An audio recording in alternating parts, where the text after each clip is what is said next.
Okay, great.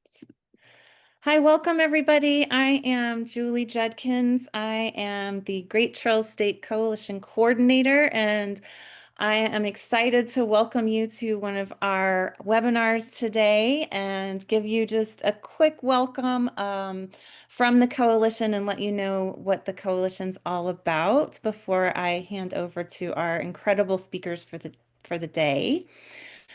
The Great Trail State is a vision of all 100 North Carolina counties having the opportunity to enjoy health, safety, economic development, tourism, transportation, and environmental benefits of trails.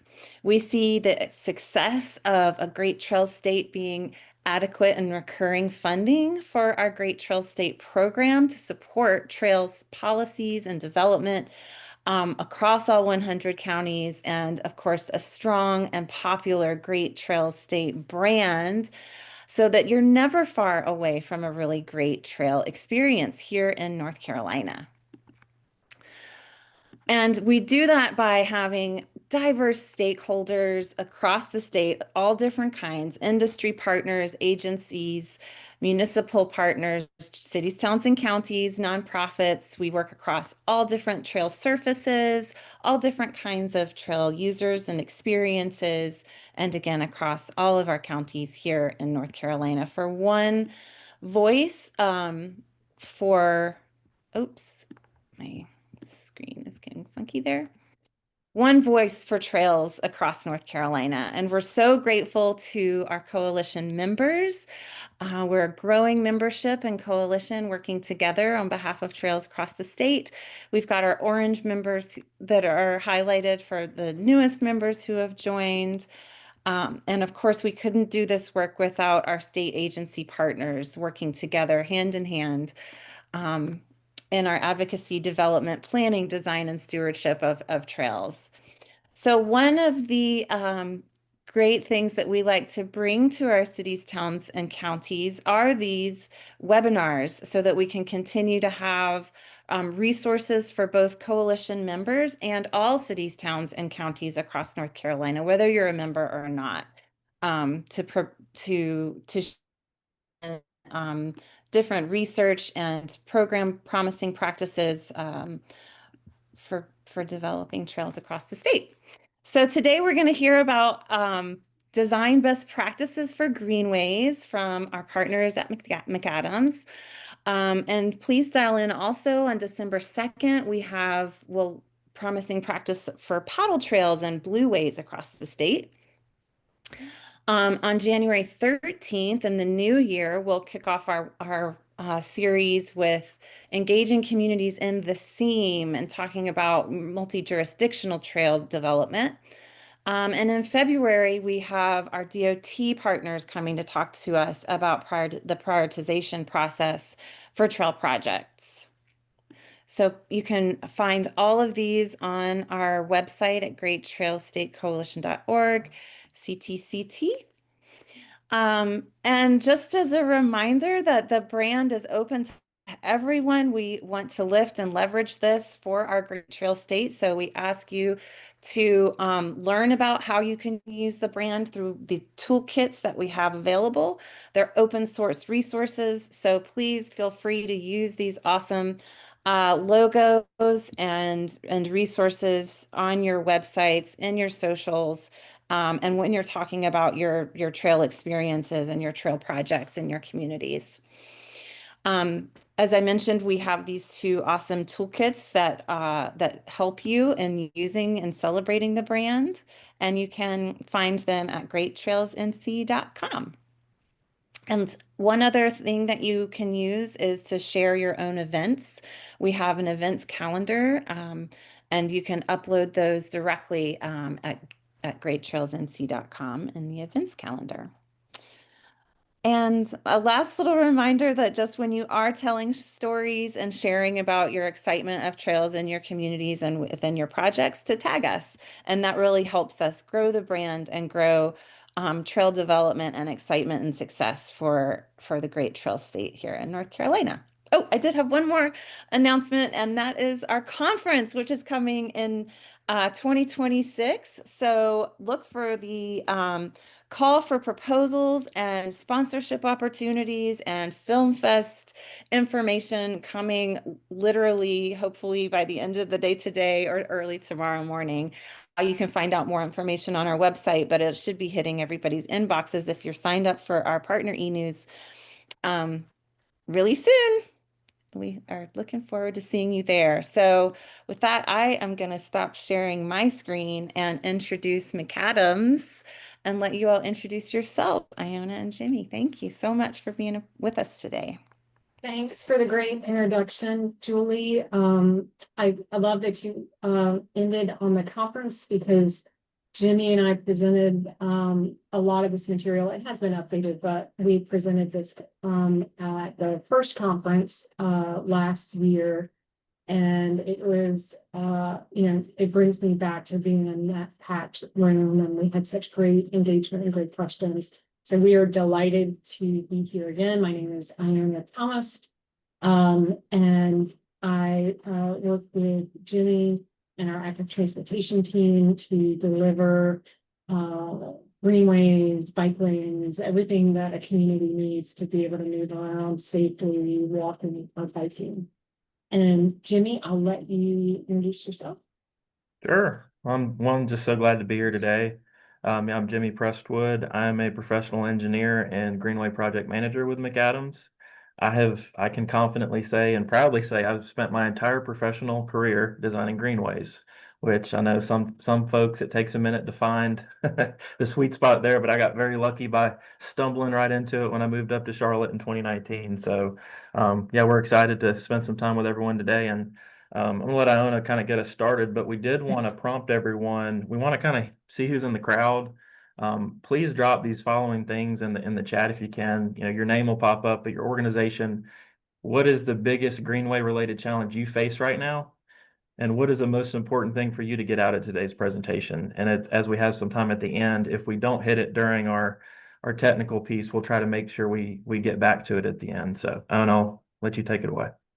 Awesome. Thanks, Jimmy. All right, so what are we talking about today? First of all, want to make sure that we're all using the same language and understand what we're talking about. So sometimes a greenway could be a corridor. It can have different surface types.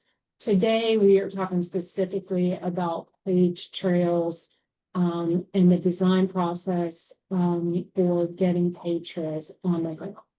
So that is a common denominator, but we also, you can go to the next one, Jimmy. Many of you on the call and both Jimmy and I and people that work in the space, we often get asked, why do trails take so long to get on the ground? And so today we want to talk about how a project goes from an idea through planning, the importance of feasibility, and then we're going to really drill down into the design process.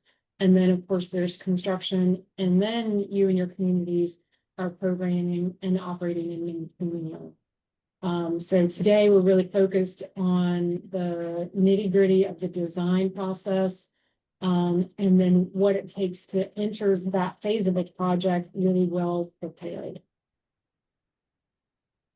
And so the key question you want to ask yourself before you are moving into design is, have you done a feasibility study?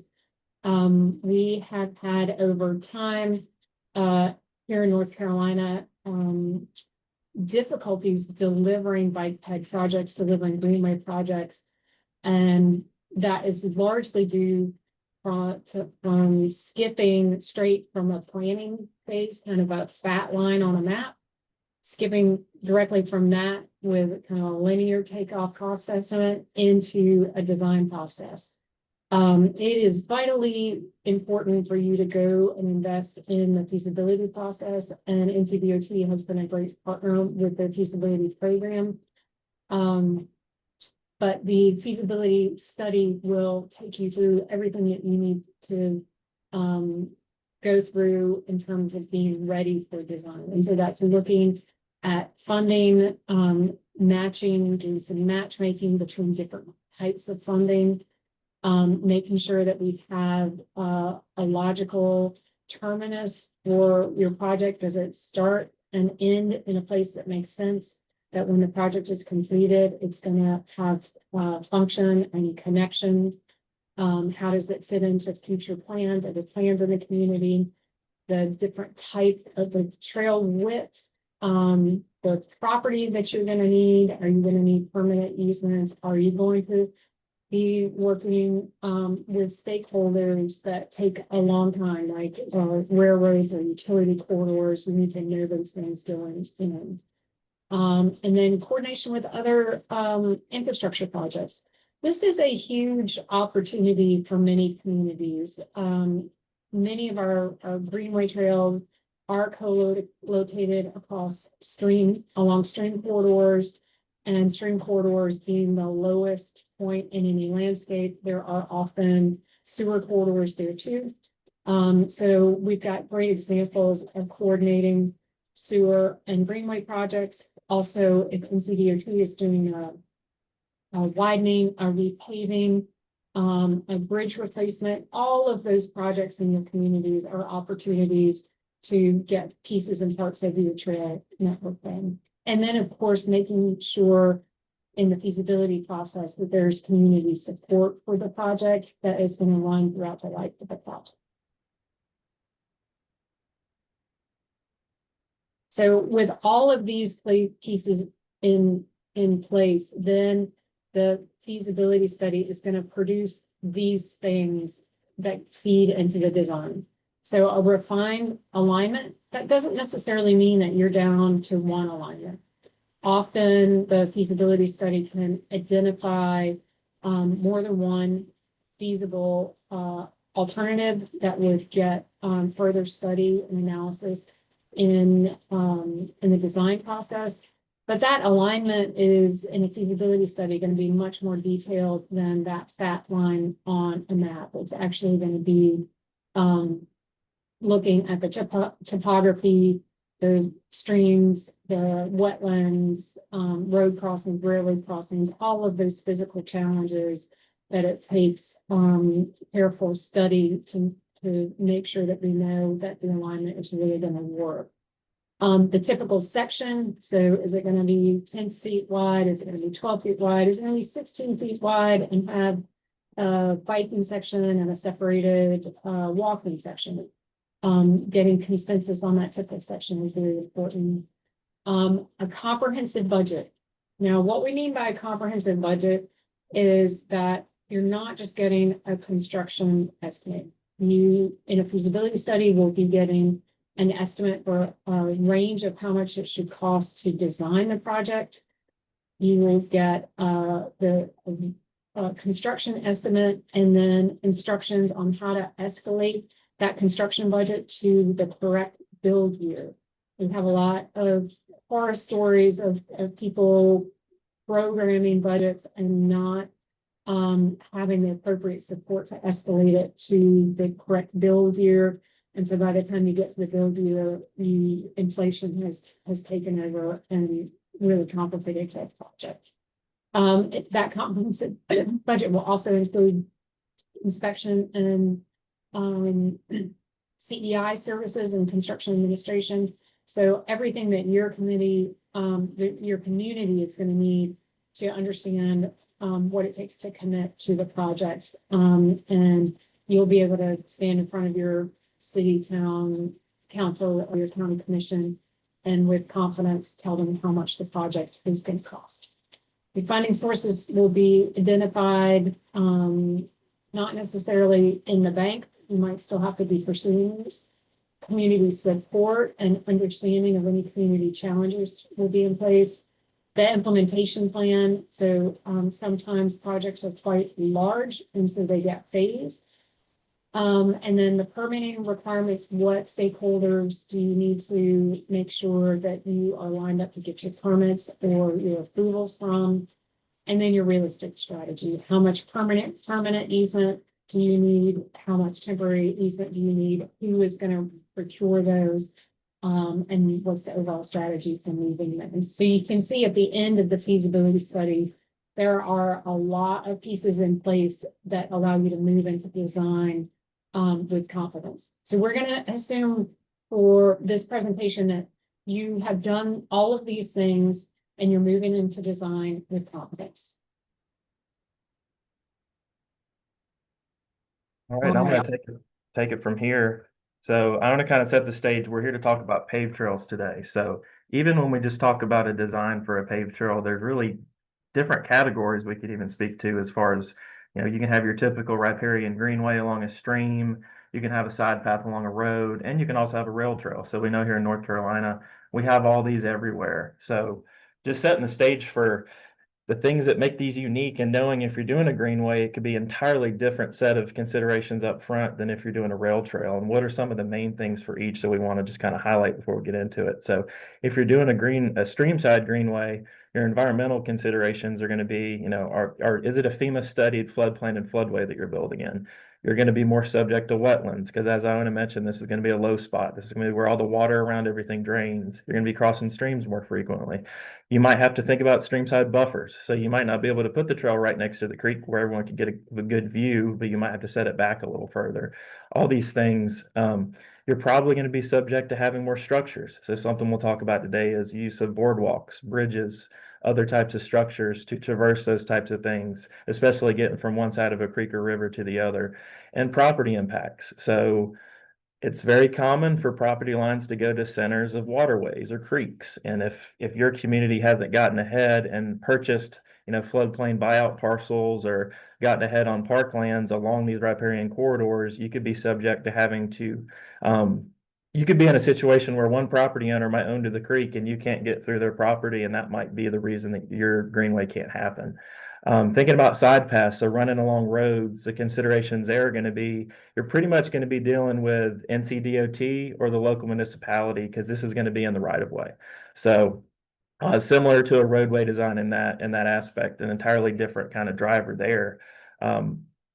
Utilities, along the creek, you're going to have sewer, but along the road, you're going to have gas lines. You're going to have fiber optic lines. You're going to have more power poles above ground to traverse and deal with and potentially relocate. You're going to have at-grade crossings. So we're going to talk about some considerations there. You might have to install a curb line and then put your roadway design hat on and deal with, are what we doing for this side path? Is it going to negatively impact the road? And then one of our favorites with rail trails is environmental considerations, but in this case, it might be more a chemical perspective. Like, can we come in here and work this ballast, or is this ballast contaminated? So something to think on the front end.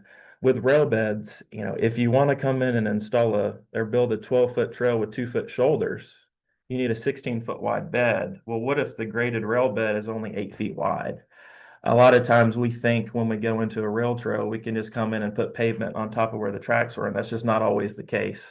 And a lot of times we don't have to worry about grades with rail trails because we know that trains like the flat and trails love to be flat too. But railroads love to build up embankments. And when you talk about that width consideration there, what might just seem like, oh yeah, let's go and put some pavement down on the old rail bed, it might become more of a grading exercise there.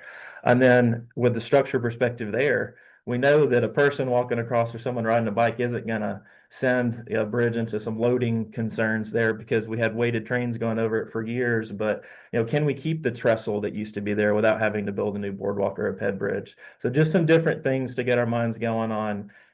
Even if we're just talking about paved greenways, these different project types can lead to different considerations, but there's also lots of overlap at the same time.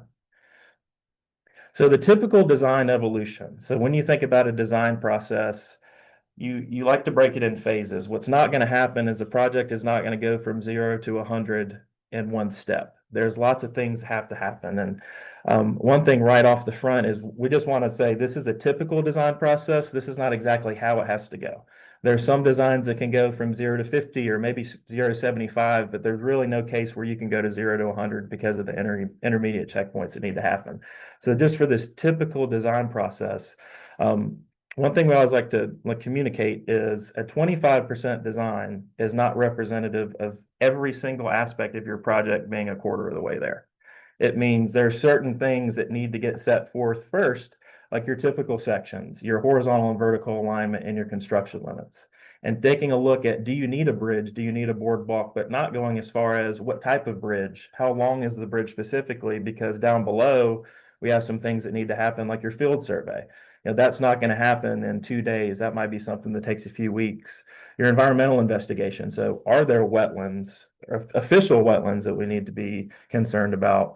Um, Geotech is very important because we mentioned, if we're going to do a bridge, we can't tell you exactly how deep the piles need to be, what exactly every last detail of the bridge is going to be until we have that information. So that's just important to kind of understand as this progresses. You go from 25 to 50, halfway through is when you really kind of introduce a drainage design. You're not necessarily going to start lumping all those elements together at once, really just for the safety of your project, because you don't want to get all the way down the road and then find out you need an easement that you didn't get, or, oh, there's bad soil here, we can't do the bridge that we already have someone, mobilized to do. So really what we want to show here is just things tack on, and the design process can be different. We do want to track one element through just to kind of show you that. I think I kind of talked through some of it a little bit, but if we just think about structures, for example. So as mentioned, we're not going to design the bridge. We're not going to get the exact length, the exact siding down to a T at 25%, but we're going to have a good idea, because that 25% estimate, we want to know, order of magnitude. Is it going to be a 200-foot bridge? Is it going to be a 100-foot bridge? Because that's going to be double the cost, potentially. So once we kind of have that determined and everything else falls into place, then we move to the next step. So if we're spanning a creek, well, what does the flood model look like? We're not going to be certain at 25% that the opening that we leave for a bridge is going to be suitable. And when we talk about flood modeling, we mean if we're adding fill, if we're adding any kind of obstruction into the floodway or the floodplain, that is going to be backing water up. And the problem with that is going to be, well, what if your house is just upstream of here and we set a bridge and now the water elevations rise 2 feet over where they're supposed to be when it rains, and now your house is flooded, and that's a major concern. So we talk about floodplain modeling. That's what we're trying to prove here, is that we're not causing a rise, or if we are causing a rise with something, that it's not negatively impacting things upstream. But following that through, before we can get the final bridge arrangement, we have to have that floodplain modeling done so we can confirm, yes, this is enough of a span, or where we're driving the piles is not causing a negative thing. A fun thing we're going to hop into on the next few slides with some pictures is construction access. So when we think about building a bridge in the middle of, across a creek in the middle of probably an isolated area, when we talk about a lot of these Greenway corridors, we have to think about, how do we get the bridge down there? Do we need additional easements just to get these bridges are going to come in for a 100-foot bridge. It might be in 3 pieces. It might be in 2 pieces. It might be in 4 pieces. These things are going to need 18-wheelers to deliver them to the site. And then if you've got a 50-foot prefabricated piece of steel, how do you get that down, a mile off the main road through soupy soil, and then set a crane in order to get it? So once we kind of know that the bridge configuration and site will work, then now we have to think, well, how can we get there? And we don't want that thought to come in during construction. We don't want that thought to come in before we've thought about all of our easements, because you can see where we're getting there. That could leave us in a spot where we didn't do our homework as well. And just finalizing that through, you're going to get final structure plans and the easement and right-of-way consideration, just like we talked about, because of the access. We need to make sure if we do need some sort of temporary access, that's accounted for. And then we're going to get to the end, and this is the fun part where I get to flash up some pictures. So this is the McAlpine Creek Greenway in South Charlotte, and this is looking from the same perspective. So the reason why this is important to think about before you get to construction is that the final configuration is on the right with the bridge set going across the creek, but on the left is them piecing it together. So this was a 125-foot bridge. It came in 4 different pieces. So they had to have a space just to lay it. They had to do some additional tree clearing, which had to be accounted for in our limits of disturbance, just to be able to swing this thing into place. And so those are the things we want to just open everyone's eyes to. It's not just the final configuration of the bridge, but it's how we get there. And to kind of speak to that as well, this is an overview of this exact project location, and that red star at the bottom is where this bridge was set. And it would seem that you could come right in off of the road, the main road there, and you're there. You can set the bridge. But in this case, due to Duke Energy transmission lines, due to some really bad soil, due to some limited access off the main road. We actually had to look at going through a neighborhood along that red line, which was another quarter mile, where there was a lot of parking. So we had to get in a few days ahead of time and make sure folks weren't parking in the street, which they're used to.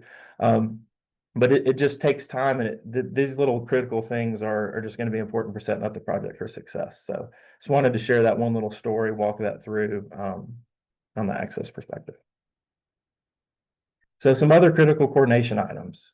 I mentioned earlier with the railroad. The railroad is going to be time and it's going to be expense. If you know you need to cross it, you probably needed to start the conversation yesterday, because it can pause your project really quickly. Utility coordination is going to be important. There's never going to be a case where you need to move a pole and there's going to be folks out there tomorrow, unless you know the right people to call. Tree clearing. One thing is there are clearing moratoriums. So during nesting seasons in certain areas, your contractor might only be able to clear during certain windows. So let's just say hypothetically, if you bid your project in March and they're mobilized and ready to go and start clearing in April, well, what if one of your conditions is that you can't clear from April to July? Well, now that whole schedule is pushed back, and that's not going to be a great situation, but that's where some forethought can come into play. In the archaeological case, that you usually say what you can't see can't hurt you, but in this case, what you can't see can hurt you, because you need to be talking with SHPO. You need to make sure if this is a federally funded project and you need to get a categorical exclusion, you need to make sure that these things are happening, because what if something pops up right in the middle of your alignment and you're getting ready to go to bid and now you find out that it's there. And then really a lot of things on the right, whether it's threatened endangered species of plants, animals, mammals, mussels in the waterways. The important takeaway there is there are certain survey windows for all of those things. So you can't just go out in January when things are dormant and say, yep, we're good. There's no small world begonia on our project site. You have to check it when they actually would be there. So in your schedule, you need to be thinking about the fact that if you miss that survey window and you're trying to bid next month, you might have to wait 8 months just to be able to see if that's even there. So the takeaway from this slide is just, especially if it's a federally funded project, these are things that can sneak up on you, and it's never fun when you realize it and it's too late. So just things to get ahead of there. And this is just a picture. Before we get into the design guides, design criteria, the numbers, the design consideration, we just wanted to stop real quick and just say, all the numbers you're going to see, all of the recommendations, they have a function at the end of the day. So they're not just numbers or rules, but if you adhere to these things and you think through these things, it will ultimately produce a better outcome. So before we get into the weeds of it, just wanted to take a second, stop and pause there and just remind you guys, you're about to hear lots of numbers. You're going to see a lot of pictures. We're going to get into the weeds now, but there's an intentionality between all this, and ultimately this is going to drive a better outcome. So if you don't want your asphalt trail to have alligator cracking, stuff like that, take these things into account. But also realize that we're in a unique spot where trail design does give a level of creativity and flexibility in what we do compared to maybe designing an interstate or a highway. But at the end of the day, there are some certain hard factors that we need to adhere to, and we need to know when we can flex that creative freedom versus when we're really need to follow these certain things to set things up. So design resources, this is always a big one because it's a little bit of a gray area with trails. It's like, well, what do we follow? Where is this information? Where is that information? So, I don't want to go into every last one of these, but the big takeaway here is a lot of the stuff we're going to see in the terminology we're going to use as we talk about this is based on the AASHTO Guide for Development of Bicycle Facilities, which last year there was just an update from the 2011 version, and specifically Chapter 6, so the Design of Shared Use Paths. That's going to be the biggest one for today. All the others listed are great, and we will hit tidbits of each. But if you ever wonder, where does all this come from? Take a screenshot of this slide, or when it's uploaded, come back here, and this is kind of your cheat sheet there. Some of these are free online. Some of these you do have to purchase, or feel free to reach out if you just need one little tidbit from it. But we've tried to summarize a lot of this best. So getting into design criteria, width and clearance is a great place to start, and it's important to know. And what we're not going to get into today is this is all dependent on context, volume, and user mix. That's one of those things that's nice to go in, beforehand, kind of have that idea before you start designing. But um, and some of these are recommendations, some of these are absolute minimums. But when you think about width, 10 foot is a great place to start. So think about a 5 foot sidewalk. That's really intended for one directional travel. So when we're talking about multi-use facilities, folks going both ways, really just double that. 10 foot is going to be a good place to start. And if you're doing a federally funded project, 10 foot is going to be the minimum. So know that you probably don't want to go any less than there, but if you do have to, 8 foot would be the absolute minimum, but you're gonna have to provide some justification on why it has to go there. And also just on width, this is your time. Iona, did you have something to say? Yeah, I just want to also urge communities that are embarking on developing their design criteria to think forward in time. One of the things that we're running into with some of our greenways that have been on the ground a long time is that they're 10 feet wide, but they're very congested. They have a lot of different users. Sometimes they're getting in accidents. And, at the time, like when we were doing the Neuse River Trail, it was such an amazing thing just to be able to piece all that land together. The idea of going for a wider easement or a wider width just kind of blew our mind. But in hindsight, if we had a time machine, we would go back and build that Neuse River Trail at 12 feet or 14 feet. So don't think about what your trail is today. Think about what it will be when it is part of an interconnected system and really busy. Thanks for chiming in with that. So yeah, this is your chance to get it right. And it's kind of related to that rail bed comment I made earlier. It might not be, you're not just going to come in 10 years later and just add a little 2 foot strip of asphalt. Like now's your time to get it. And when everything's being graded and if you need additional easement, now's the time. On the clearance front, when we talk horizontal clearance, we're thinking of we'll get to what a shoulder is here in a minute, but we're thinking about power poles that might be really close to the edge of your trail. How far should you set safety rail if you need it? 2 foot's going to be the minimum with that, but it's all about shy distance. So we think about the paved width of our trail, but we have to think about how that extends outwards. And there's a good graphic on the next slide about effective width. So we're not just thinking about the width of our pavement, we're thinking about even beyond that and how the interaction, if you have a retaining wall or if you have a rail or you're up against a curb, what are the minimums you need off the edge there? And vertically, what's kind of represented on the screen on the right, this is a culvert up in Boone, North Carolina, is your vertical clearance. So the absolute minimum is going to be 8 feet. You got to think about a taller person on a bike. There's not many 8 foot tall people out there, but thinking about someone on a bike, just how would it feel, when it's basically like a door frame in your house is 8 feet tall. Do you feel really comfortable riding a bike through that, or do you want 10? So 10 foot's really going to be the recommended. There's lots of other considerations with that cost. Can you even get more? Sometimes you have to go with the absolute minimum, but 8 is going to be the number there. So if you're going through a culvert, or if you're designing a new tunnel under a road, or you have a roadway underpass and you're going underneath a roadway bridge, the low chord of that girder to the top of your trail, you need 8 feet at the absolute minimum, as much as you can get. So kind of expanding that width thought, we think about effective width. So on the left is a bicyclist, and you kind of have your physical space, you have your operating space, and then you have that shy distance that you need on top of that. So if you look at that and you think about our recommendation, that basically says, about 5 feet of space for a single directional travel for a bike is pretty comfortable. And then there's also that vertical component that goes upwards. But one thing that's shown on the picture on the right is we have intermediate obstructions, or excuse me, intermittent obstructions, which would be like, a small section of fence or a light pole, like you can see in the image on the right.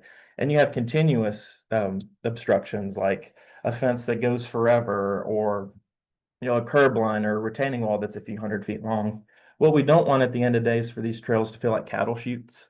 In this picture, you can see while we have a 10-foot paved trail, it's adequate for this specific usage in this context, but start to think about how adding those other elements might maybe open your mind for maybe we should go wider here. Maybe we should pave 12 feet so there's some shy distance on either side.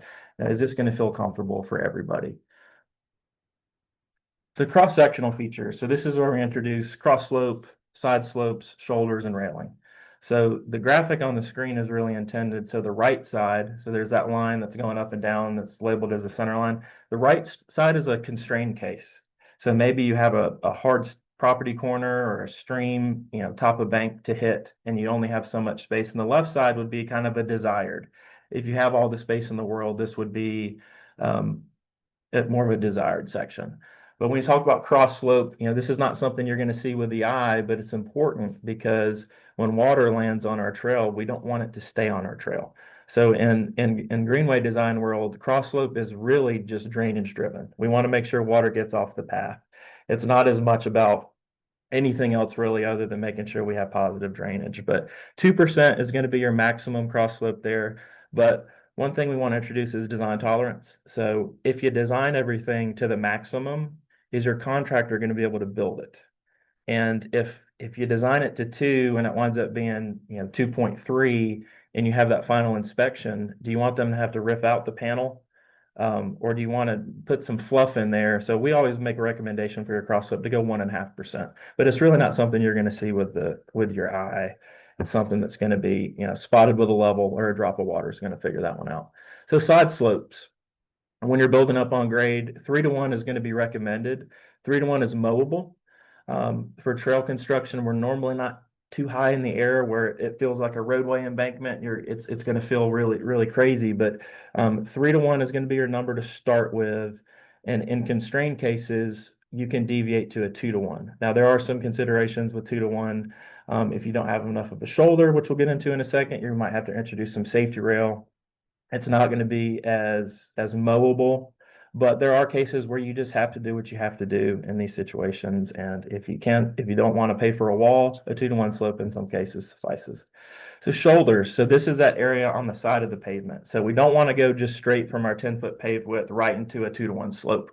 We want to have a little bit of a shoulder there. One for long-term maintenance, which we'll get into later. I think I was going to hit a few of those topics of why this is important, but those vertical obstruction, the interaction with that. If we do need a safety rail, we want it to be set back a little bit from the pavement, so there's a little bit of space there.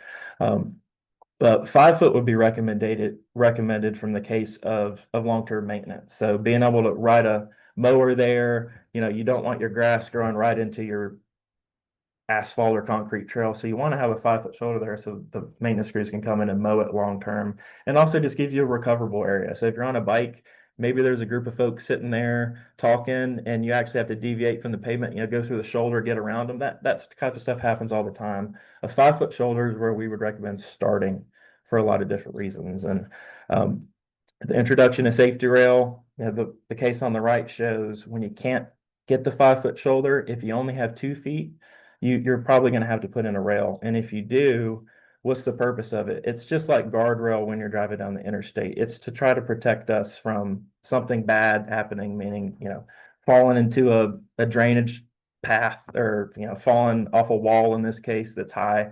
When it is there, 42 inches is the minimum height recommendation, but we really want to go to 48, so 4 feet. Because you think about folks might be sitting on higher on a bike, you don't want them to fall into a rail and then tumble over. So once again, there's a lot more to chew on here, but I think we're going to address some more as we go.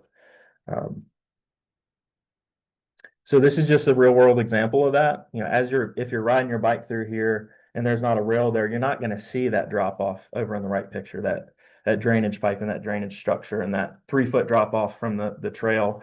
But that safety rail is going to stop someone. And this is also communicating that 2-foot shy distance. So this was set properly. You have a little bit of distance from the edge of pavement, and you also have an introduction of that rail to keep you from these dangerous things as we're going along the trail. And this is just a case that kind of marries up all these different concepts with slopes and shoulders and cross slope. So this is in Charlotte. This is a Little Sugar Creek Greenway. Try to draw the blue line in just to show there's a stream there. And what's not seen is the property line on the right side. So this was a very constrained section. So this was one of those cases where you have to go with a steeper side slope with a 2-to-1. You could fit a 5-foot shoulder in there, which is represented. So in this case, safety railing was going to be seen as not the most aesthetically pleasing thing. So in order to avoid that, the client in this case decided to go with a 5-foot shoulder so that you don't have to put the rail in, even though you have the steeper slope. And then this is just showing the cross slope always being pitched in the way drainage driven towards where the water wants to go. So we know the water wants to go to the creek. So this is just kind of a blending of all those different cases and an example of where you can use a wider shoulder to avoid a rail, or why you would want to use a steeper cross slope, and just what this would look like in reality. So grades and accessibility, this is a big one. This is the driver of a lot of different things. ProAg, public right-of-way accessibility guidelines governs this. So when you're doing a path in a public easement or on public land serving a transportation purpose, so really what that means is for our mainline greenway networks that we're talking about here, the maximum grade that you want to use is 5%. Now this is different than the cross slope we talked about. So the cross slope is going to be, if you put your arms out side to side, you're kind of left to right. The grade we're talking about here is longitudinal. So what's in front of you and what's behind you. But the same thing with that, 5% is our max. One, that doesn't mean we can just be 5% forever. We want to make sure that you understand that you want to try to break that up if you can from a user experience perspective. But the same thing with the tolerance. We always recommend going 4.5% unless you're absolutely constrained. If you have good elevation data, if you're super certain, there's even some considerations here between concrete and asphalt. You can put a slope level on concrete form before you pour it and see if it's 4.8, you're good, because 5 is your max. But just really constructability wise, we always recommend that 4.5%. So another acceptable, accessible situation is ramping. I'll have a good slide on ramping here in a second as far as what that means. But another fully accessible option for a main line would be using a 30-foot run at 1 to 12 or 8.33%. But what has to be in tandem with that is a landing. So even though the minimum for a landing would be 5 feet, when we think about trail concrete construction, really 10-foot spans and joints are going to be how they build things. So even though 5 foot is recommended length for a landing, or the required length for a landing, we always like to just say go with 10. And if you do find yourself in a ramping situation, this is never a first resort. This is always in a very constrained case like we'll look at here in a minute. But also think about using concrete in these situations so you can really control the grade breaks in this scenario. Under ProAg, we talked about side pass earlier, acknowledging that the world isn't flat. In our state here, especially as you get out west, there's certain roads that are 12%. How could you feasibly fit a side path along a road within a right of way at 5% if the road next to it is 12? We've looked into it. It might be possible with all the money in the world, but it's just not feasible. So the ruling there is that as long as you match but do not exceed the adjacent roadway grade, there are certain cases where it is acceptable to be over that 5%. But that's just, once again, acknowledging that there are just tricky circumstances out there we can't get around. So on the ramping topic, I do want to bring it up because it does come up a lot. In situations where you have a tight corridor, you don't have all the run in the world to make up grade or elevation. This is what the application of that would look like. Now, this is a pedestrian overpass in Greensboro. This is not a Greenway trail. This is a very old relic structure. But this is what I look at, and I've flashed this picture up a lot before. This is what a ramping situation looks like. So the ramp portion being that 30-foot run at 8.33%, and then that landing accompanying it. What's shown on the bottom is a trend line. So if you just took 5 ramps, so a 30-foot run and then the 5-foot landing, and you apply that 5 times versus what just going up at 5% would be, what's shown on the bottom is it doesn't have the actual quantity there, but did some calculations on the side. You can make up 4 more feet in elevation with doing the ramping case than just going at 5%. So it's never desirable to do this. But if you are in a case where you have to, this is an option you can have in your back pocket. One thing to note before we move on from this is you do have to have a handrail associated with it, though. So that is another consideration. And we always want space from the pavement to a rail, but in this case, you actually have to have a grabbable rail for accessibility if you do the ramp option. Hey, Jimmy, I'm just giving you a time. It's 12:45. Okay. We'll kind of go through a few of these faster. Just to hit this real quick, this is a situation where your path does not does not serve a transportation purpose. Now, this would be maybe in a park, or this would be maybe a connector trail. So you have your main trail, but you're trying to connect into an adjacent neighborhood. You're building along a creek and you're super low in elevation, but the neighborhood you're trying to tie to is 20 feet higher. If you can't get 5% to work, there is this exception by using recreational trail grades that gives you some parameters. So the bottom line here, never exceed 12. But what we really like to try to go for is if you can go at 8%, you just can't go for any longer than 200 feet, and you want to break it up with those landings. So this is just an extended version of that ramping situation we looked at before. This would never be recommended really for a main line serving that primary transportation purpose. This would be maybe inside a park or a connector trail situation. So horizontal and vertical geometry, this is all important. A lot of this is driven by the things you don't see. The property lines, maybe there's one we couldn't get an easement, so we have to use a sharper curve. Maybe it's the way a bridge needs to be set for a flood model and we're actually trying to have an effect where we're actually trying to calm users as they come in. So instead of giving them a situation where they can really pick up speed, maybe paired with some signage and some striping on the trail, we want to actually slow folks down. But horizontally speaking, this is all driven by a bike going 20 miles an hour with a 20-degree lane angle. So just like roadway geometry is driven by a car going a certain speed, in our Greenway design world, we use a bike going 20 miles an hour to base what the recommendations would be horizontally. So if you can't get the perfect, 100-foot recommended curve to work, just some considerations here. You can use an advanced warning stripe down the middle, just alert folks, hey, maybe stay on your side. You can do curve widening. So maybe you make the curve, 14 or 16 foot wide across. So there's a little bit more maneuvering space. We don't really need to get into vertical curves just in the interest of time, but I think the important takeaway there would just be if you're going from a 5% up to a 5% down, let's just make it smooth for bicycles, and let's understand that sag curves want to be bird baths. So from a drainage perspective, if you have a low point in your trail, we'll talk about it in a minute. You want to think about that from a drainage perspective. Street network interactions. So design considerations, we're kind of getting out of the criteria, more in the considerations now, kind of blending everything together really quick. Oh, grade separated crossings. These are going to be safer because you take away all the conflict points with cars. The first thing to look at in these situations is topography.